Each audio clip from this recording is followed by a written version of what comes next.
வணக்கம் நண்பர்களே. என்னதான் உலகம் வேகமாக இயங்கினாலும் ஒரு கட்டத்தில் இயற்கையான உணவுகளை நோக்கி மக்கள் பயணிச்சு தான் ஆகணும். ஏன்னா எல்லோருக்குமே ஆரோக்கியமாகவும் நோயின்றி வாழவும் ஆசை தான். ஆனால் இப்போ இருக்கிற வாழ்க்கை முறையில் அதற்கான நேரங்களோ கிடைக்காம வேகமாக இயங்கிட்டு இருக்கு இந்த உலகமே.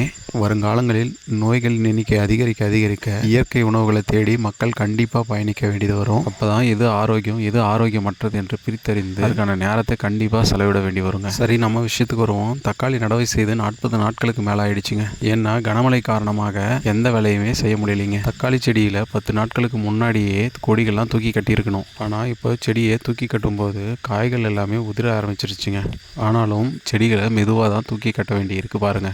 இது போல் ஒவ்வொரு சரவா தூக்கி கட்டுறதுக்கே ஒரு வார காலத்துக்கு மேலே ஆயிடுச்சுங்க. தோட்டம் முழுக்க வேலை செய்ய கண்டிப்பாக பொறுமை ரொம்ப அவசியங்க.